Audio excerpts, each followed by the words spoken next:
Hello guys, मैं DS Gurjar आज आपके सामने 20 मल्टीपल चॉइस क्वेश्चन जो हैं जो हाई स्कूल की परीक्षा के लिए बनाए हैं मैंने, उनको मैं आज आपके सामने विद सॉल्यूशन रख रहा हूं। और ये प्रश्न जो है बोर्ड परीक्षा के लिए महत्वपूर्ण होने वाले हैं। और ये प्रश्न super TET, C TET, UP TET, SSC, railway सभी में इस तरीके के प्रश्न आते हैं, तो आप लोग भी इसको देखते रहिए। चलिए मैं आपका समय न गवाते हुए और मैं वीडियो को स्टार्ट करता हूं। जैसा कि स्क्रीन पे आपको दिख रहा है, पहला क्वेश्चन है, एक परमेय संख्या का दशमलव प्रसार सदैव क्या होता है। ठीक है, अब पहले तो आपको ये पता होना चाहिए कि परमेय संख्या क्या होती है।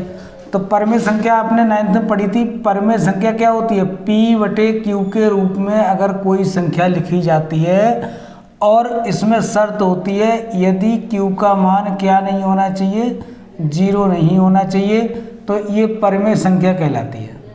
जो संख्या किसके रूप में लिखी जा सके? P/Q के रूप में, और जिसमें नीचे वाला जो आपका हर जो होता है वो 0 नहीं होना चाहिए। ठीक है, तो वो ऐसी संख्याएं परमेय संख्या कहलाती हैं। अब ये कह रहा है एक परमेय संख्या का दशमलव प्रसार सदैव क्या होता है। मान लो कोई परमेय संख्या लिखी है आपने, मान लो 3/2 लिखी। अब इसको भाग दोगे तो 1.5 आया। ठीक है, अब ये शांत हो गया। ठीक है, और 1/3 लिखी, ये भी परमेय संख्या है। अगर इसको भाग करोगे तो 0.33 आता चलेगा। जो कैसा प्रसार है? अशांत प्रसार है। ये कैसा प्रसार है? अशांत प्रसार। ये कैसा प्रसार है? शांत प्रसार। तो शांत प्रसार भी आ रहा है और अशांत प्रसार भी आ रहा है। अगर किसी परमेय संख्या को दशमलव भिन्न में हम चेंज करते हैं तो हमने देखा कि शांत प्रसार भी आया और अशांत प्रसार आया। इसका मतलब ये दोनों आपका सही होगा। शांत प्रसार भी आ सकता है और अशांत प्रसार भी आ सकता है। आई होप आपकी समझ में आ रहा होगा। शांत प्रसार क्या होता है? जब पूरा डिवाइड हो जाए, आगे की संख्या ना बचे। और अशांत क्या होता है? जब डिवाइड बिल्कुल एंड तक ना हो पाए, मतलब चलता रहे, कंटिन्यूस चलता रहे। ठीक है, जैसे कि यहाँ पे हमने भाग दिया तो ये चलता ही आ रहा है, ये ख़त्म नहीं हो रहा है, तो इसको बोलते हैं अशांत प्रसार। ठीक है, अब एक शून्योत्तर परमेय संख्या और एक अपरमेय संख्या की गुणा करनी है, और गुणा करने पर वो सदैव क्या प्राप्त होती है। अब देखो, परमेय संख्या हमने बताई दी आपको, जैसे कि मान लो 2/3 हमने लिखी। और अपरमेय संख्या क्या होती है?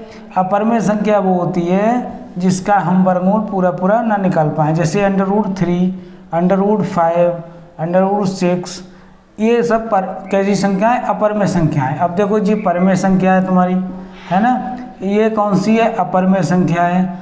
और दोनों की गुणा करेंगे तो कितना आएगा? 2/3 √3। तो ये सदैव कैसी प्राप्त हुई?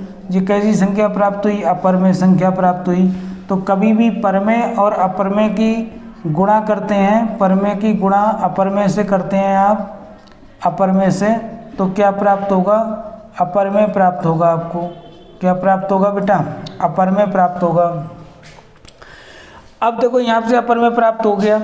अब देखो, ये एक किसकी गुणा करनी है? परमेय की, और एक तरफ क्या होना चाहिए? अपरमेय। तो क्या प्राप्त होगा तुमको? अपरमेय ही प्राप्त होगा सदैव, ये बात सत्य है। ठीक है, तो सदैव क्या प्राप्त होगा? अपरमेय। मतलब आंसर नंबर ए आपका सही है। दूसरे क्वेश्चन की ओर बढ़ते हैं। मैंने 20 क्वेश्चन रखे हैं और आगे जैसे जैसे बढ़ते जाएंगे वो क्वेश्चनों की क्वालिटी अच्छी होती जाएगी, इसलिए वीडियो को लास्ट तक देखें। और बोर्ड में परीक्षा में जो मॉडल पेपर है ये, और बिल्कुल 20 क्वेश्चन इसी तरीके से मल्टीपल चॉइस के आएंगे आपकी, और 20 नंबर के होंगे आपकी। ठीक है, और मैं कोशिश करूँगा आपको अच्छे से अच्छे क्वेश्चन एक वीडियो और डालूँ, जिससे आपके जो मल्टीपल चॉइस क्वेश्चन है वो सारे के सारे सही हो जाएँ आपके 20।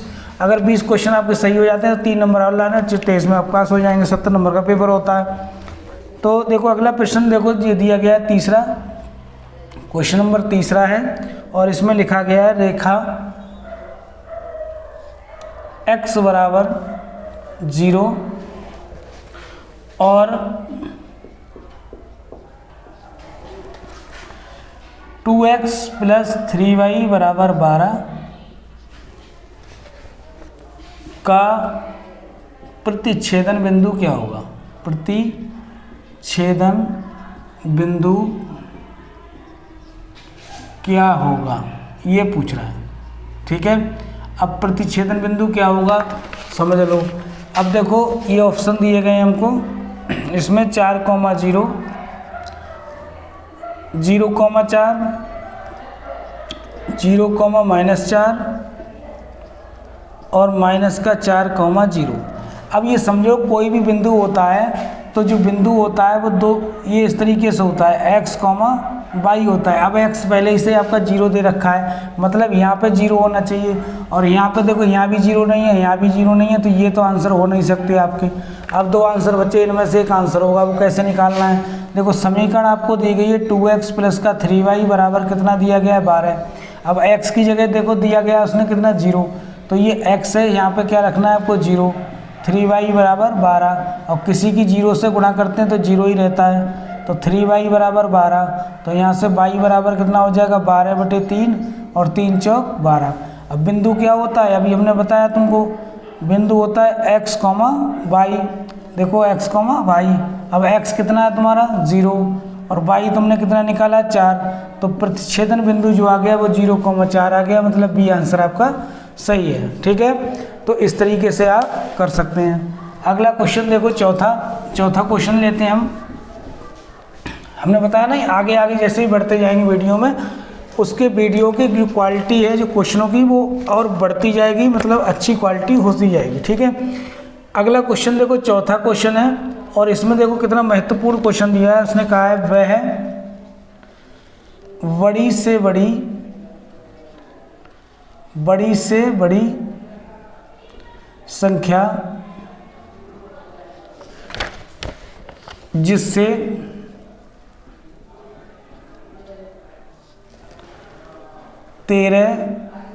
जिससे 70 और 125 को विभाजित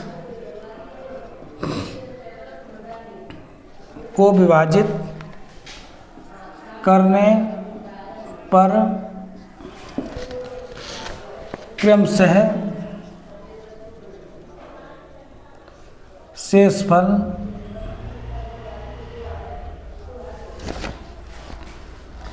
5 तथा 8 प्राप्त होते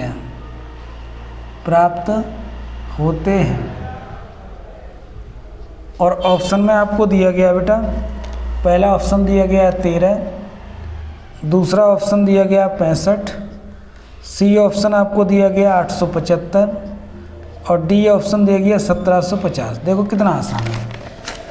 आसान इसलिए है क्योंकि देखो 875 से 70 को भाग दे सकते और नहीं दे सकते, क्योंकि ये बड़ी संख्या है और वो छोटी संख्या है।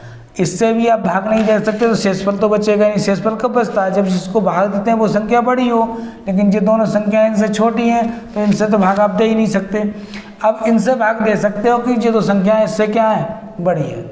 अब देखो 13 से भाग दो, 13 पंजे 65, 5 बचा। देखो 70 को अगर मैं भाग देता हूँ 13 से तो 13 पंजे 65, देखो 5 बचा शेषफल, और शेषफल यहाँ 5 है। ठीक है, अब 125 को भाग दो 13 से, देखो 13 नेमा 117। ठीक है, कितना बचा, देखो 8 बचा। देखो यहाँ 8 बच रहा है, देखो यहाँ 8 बच रहा है। इसका मतलब 13 आपका बिल्कुल क्या है, करेक्ट है। यही आपका आंसर हो गया। ठीक है, कोई दिक्कत, मुझे लगता है आपको कोई दिक्कत नहीं होगी। ठीक है, अगला प्रश्न देखो,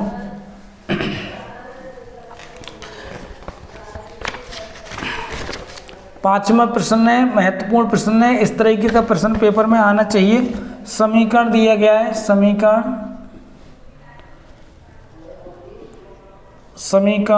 2x प्लस ay बराबर 1 तथा 3x माइनस 5y बराबर 7 का कोई हल नहीं है, कोई हल नहीं है। यह तो ए की वैल्यू आपको बतानी है। ठीक है, और ऑप्शन में दिए गए हैं तुम्हें बेटा 3/10, बी ऑप्शन में दिया गया है 3/10 माइनस का, सी ऑप्शन में माइनस का 10/3 और डी ऑप्शन में 10/3। देखो 3 कंडीशन इसमें होती हैं, ठीक है। एक कंडीशन होती है अनेक हल की, अगर a1/a2 बराबर b1/b2 बराबर c1/c2 आ जाए तो इसमें होता है अनेक हल। तो अनेक हल की ये कंडीशन होती है। अगर a1/a2 नॉट बराबर b1/b2 आ जाए, ठीक है, तो अद्वितीय हल होते हैं।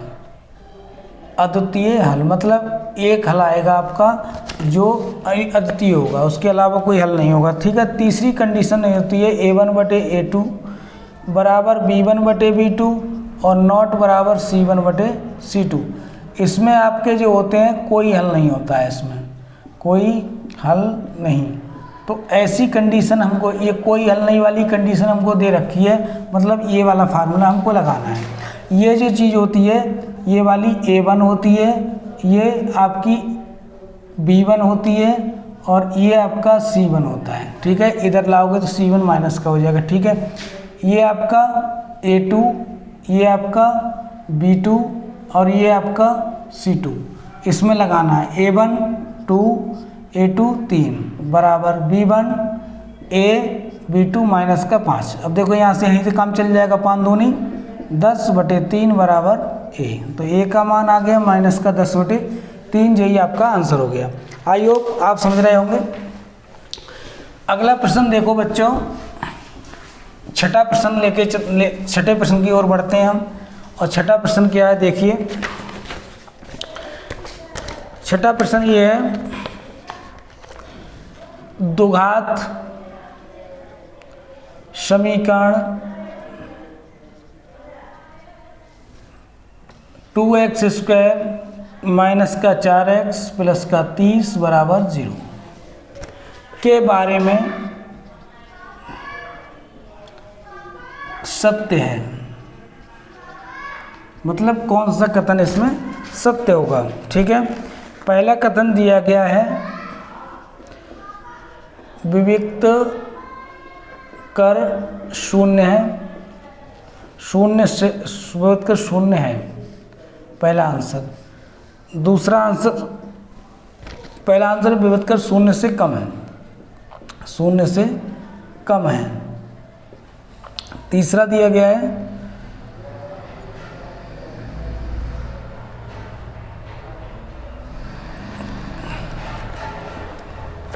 तीसरा आंसर दिया गया है इसका कोई हल नहीं है, कोई वास्तविक हल नहीं है। सी ऑप्शन दिया गया है समीकरण का विविक्त कर शून्य है, समीकरण का विविक्त कर शून्य है। और डी ऑप्शन जो दिया गया है हमको, समीकरण के मूल वास्तविक हैं, समीकरण के मूल वास्तविक हैं, वास्तविक हैं, ये क्वेश्चन दिया गया है। अब देखो इसमें फिर आंसर नीचे दिए गए हैं। ए में दिया गया है ए बी, बी में दिया गया है सी डी, सी में दिया गया है ए सी और डी में दिया गया है हमको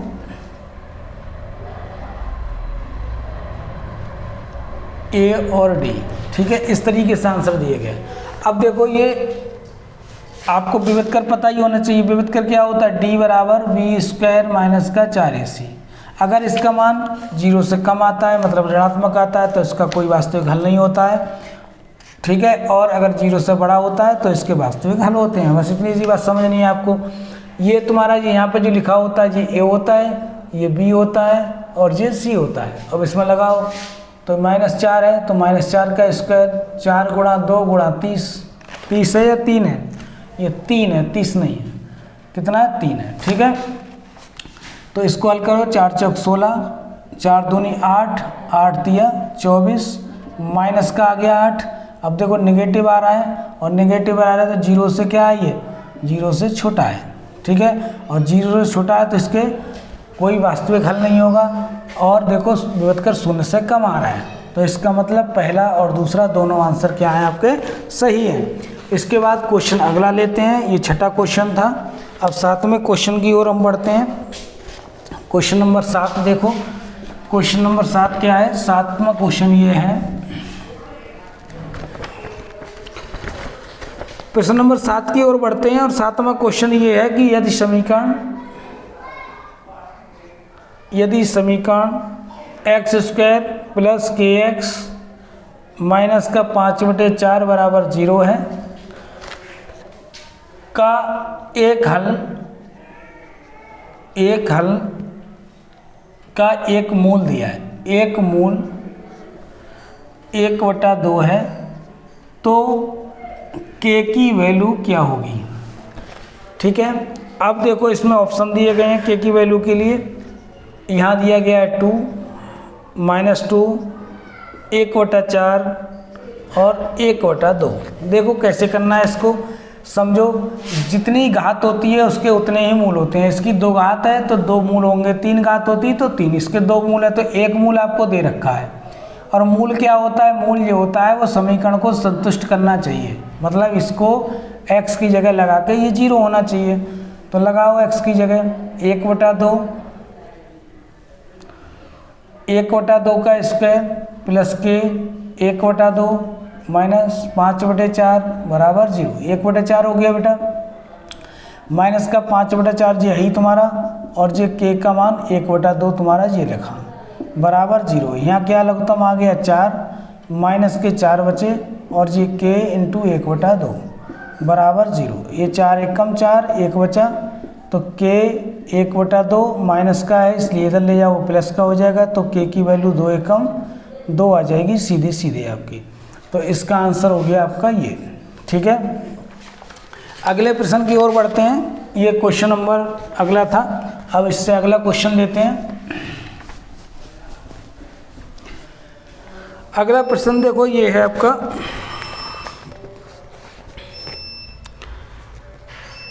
दो त्रिभुज समरूप होते हैं और उसमें दिया गया है नंबर 1, यदि इनके संगत कोण बराबर हों। बी कंडीशन दिया गया है इनकी संगत भुजाओं का अनुपात बराबर हो।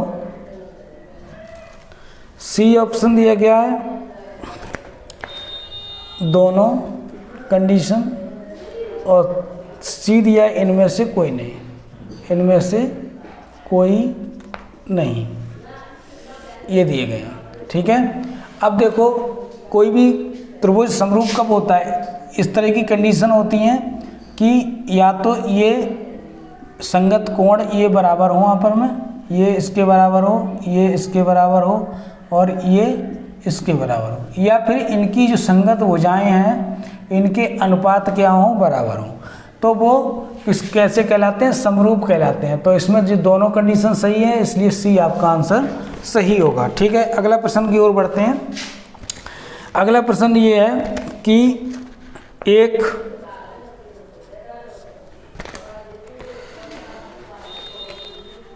समचतुर्भुज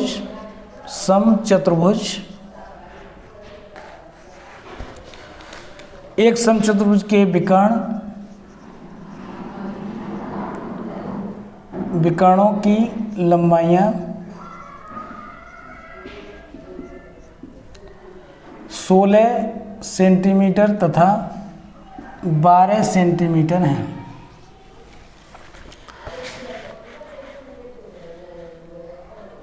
इसकी भुजा की लंबाई क्या होगी, इसकी भुजा की लंबाई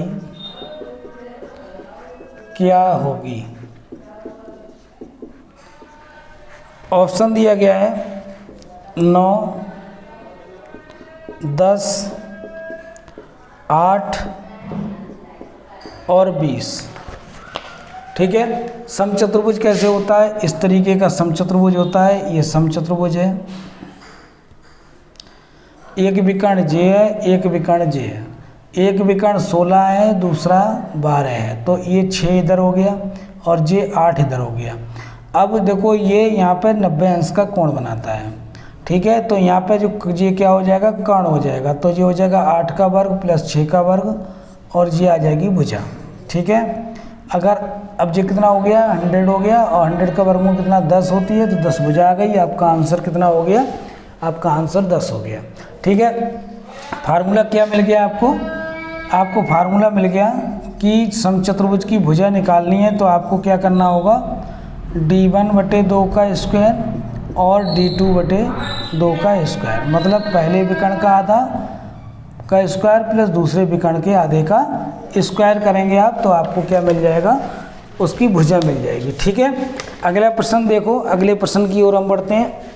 बेहतरीन क्वेश्चन अगला, सारे क्वेश्चन हमने अच्छे से लिए हैं आपको, और ये सब बोर्ड पेपर में आने के हिसाब से ही मैंने इनको रखा है यहाँ पर, ठीक है। अगला प्रश्न देखो, ये कह रहा है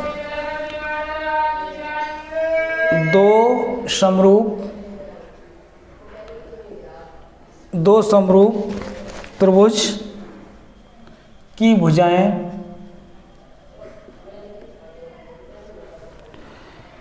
4:9 के अनुपात में हैं, तो इनके क्षेत्रफलों का अनुपात क्या होगा। क्षेत्रफलों का अनुपात क्या होगा, ठीक है, क्या होगा, ठीक है। अब ये दिए गए हैं आपको 2:3 होगा, 4:9 होगा, 81:16 होगा, या 16:81 होगा। तो देखो जब भी कभी भुजाओं का अनुपात दिया जाए तो इसका सीधे सीधे वर्ग कर दो, इसका वर्ग 16 होता है और इसका वर्ग 81 होता है, तो 16 और 81 ये आपका आंसर हो जाएगा, ठीक है। अगला प्रश्न देखो, अगले क्वेश्चन में ये दिया गया है 4 tan थीटा बराबर 3, तो आपसे कह रहा है 4 sin theta minus cos theta बटे 4 sin theta plus cos theta, इसकी वैल्यू क्या होगी, ठीक है। तो देखो इसको वैसे तो इसमें से हम क्या करेंगे, साइन, इसमें से cos थीटा कॉमन ले लेंगे हम यहाँ से, और cos थीटा कॉमन लोगे आप, तो यहाँ क्या बचेगा बताओ, यहाँ बचेगा 4 और sin थीटा, यहाँ cos है नहीं तो cos कहाँ आ जाएगा, नीचे आ जाएगा, यहाँ 1 बचेगा। इसी तरीके से यहाँ से हमने cos थीटा कॉमन ले लिया, तो यहाँ क्या बचेगा, 4 sin थीटा बटे cos थीटा आ जाएगा, और यहाँ प्लस का 1 बच जाएगा, इससे ये कट जाएगा। अब ये देखो tan बन गया आपका, 4 tan थीटा हो गया और माइनस का 1 है, और ये 4 tan थीटा हो गया और ये प्लस का 1 है। अब 4 tan थीटा की वैल्यू देखो यहाँ कितनी दे रखी है, 3, तो इसकी जगह पे 3 आ गया और यहाँ भी 3 आ गया, कितना आ गया 2/4, 2 1 कम 2, 2 दूनी 4, मतलब 1/2। तो इसका आंसर जो होगा वो कितना होगा, 1/2 होगा, ठीक है। अगला प्रश्न देखते हैं, अगला प्रश्न क्या है। अगले प्रश्न की ओर बढ़ते हैं, और बेहतरीन क्वेश्चन है अगला, और हो सकता है कि आप इसको हल कर लें, क्योंकि मैंने इस तरह के बहुत सारे क्वेश्चन आपको कराए हैं। ये दिया गया है sin 75/cos 15, इसकी वैल्यू निकालनी है आपको, और ये ऑप्शन दिए गए हैं 1 से कम, बी ऑप्शन 1 से अधिक, सी ऑप्शन 1, डी ऑप्शन 0। देखो हमने बताया था कि अगर एक जगह साइन है और एक जगह कॉज है, एक जगह साइन हो और एक जगह कॉज हो, एक जगह टेन हो, एक जगह कॉट हो, ठीक है, एक जगह सेक हो, एक जगह कॉसेक हो, तो हमने बताया था कि इनके जो कोण, यहाँ पे जो एंगल हैं, इनका टोटल अगर 90 होता है, इनका टोटल क्या होता है 90। जैसे मान लो यहाँ कोण ए है, यहाँ कोण बी है, मतलब ए प्लस बी का जो टोटल है वो कितना होना चाहिए 90। तो इसकी वैल्यू सदैव कितनी रहेगी, 1 रहेगी।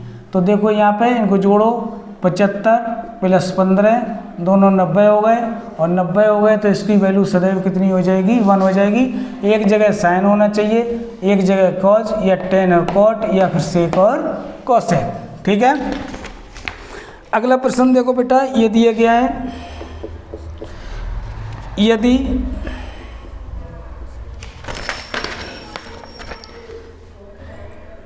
दो गोलों के आयतनों का अनुपात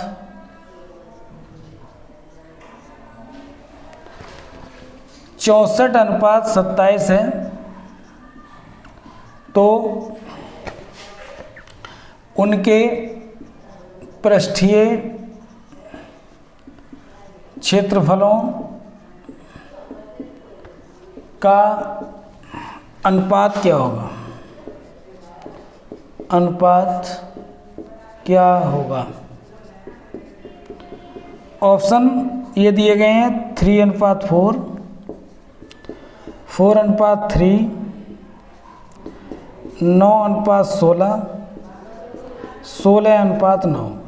देखो बेटा, आयतन दिया गया है, तो यहाँ से अगर जब भी कभी हम भुजा निकालेंगे, और किसकी बात हो रही है, गोले की। देखो गोले का आयतन होता है 4/3 पाई आर क्यूब, तो यहाँ क्यूब आ रहा है तो इसका क्यूब निकालेंगे ना, मतलब इसका घनमूल निकालेंगे। इसका घनमूल कितना हो गया 4, इसका कितना हो 3। ये भुजाओं का अनुपात आ गया। ये क्या आ गई आपकी, और ये क्या आ गई आपकी त्रिज्याओं का अनुपात आ गया। ये किसका अनुपात आ गया, त्रिज्याओं का अनुपात आ गया, ठीक है। आर क्या है, त्रिज्या, तो त्रिज्याओं का ये अनुपात आ गया आपका, ठीक है। अब हमें क्षेत्रफल क्या होता है, 4 गुणा भुजा स्क्वायर, है ना, ये क्षेत्रफल होता है पृष्ठीय क्षेत्रफल। अब 4 तो दोनों में आएगा, तो इसका स्क्वायर किसका करना पड़ेगा, भुजा का, तो इसका कर दो, इसका 16 और इसका स्क्वायर 9 हो गया। 16 और 9, 16 और 9, देखो ये आंसर हो गया आपका, ठीक है। अगला प्रश्न देखो,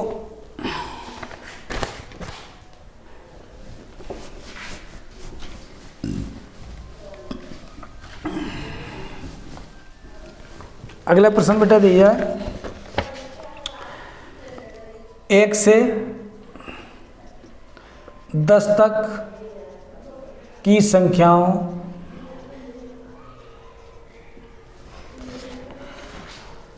का समांतर माध्य होगा, और ये ऑप्शन दिए गए हैं, पहला 2, दूसरा 3, 4 और ये 5 दिए गए। अब देखो समांतर माध्य क्या होता है, समांतर माध्य हमने लिखवाया था तुमको, समांतर माध्य कुल योग बटे कुल संख्याएं। अब 1 से 10 तक की संख्याओं का योग करना है हमको, 1 + 2 + 3 + 4 + 5 + 6 + 7 + 8 + 9 + 10, और 10 संख्याएं तो 10 से क्या करनी है तुमको, भाग करनी है। एक तो तरीका ये है तुम्हारा। दूसरा तरीका क्या है, अब यहाँ से जो भी आएगा, दूसरा तरीका क्या है, जब क्रम से संख्या दी जाती हैं तो पहली 1 आएगी और दूसरी 10 आएगी, दोनों को जोड़ दो, 11 हो गए, 11 को 2 से भाग कर दो, कितना आ जाएगा 5.5। इससे निकालोगे तो भी इनका टोटल जो आएगा वो 55 आएगा, और 10 से भाग करोगे तो ये आ जाएगा 5.5, ये औसत होता है। अब 5.5 1 से 10 तक की संख्याओं को समांतर माध्य आ रहा है 5.5, इसमें ऑप्शन में है ही नहीं, तो ये मेरे हिसाब से क्या कह रहा होगा बताओ, गलत कह रहा है ना, समांतर माध्य निकलवा रहा है। अब समांतर माध्य गलत है, 1 से 10 तक की संख्याएं पूछ रहा है, तो ये कह रहा होगा 1 से 10 के बीच की संख्याओं का निकलवा रहा होगा, ठीक है। तो आंसर यहाँ आना चाहिए 5.5, ये आपका आंसर हो, ठीक है। अगला प्रश्न देखो, बेहतरीन प्रश्न है, एक क्वेश्चन, ये लास्ट क्वेश्चन है और बहुत अच्छा क्वेश्चन है। देखो इसमें क्वेश्चन में हमको क्या दिया है, इसमें दिया गया है हमको, यदि प्रेक्षणों का माध्य 27 है तथा बहुलक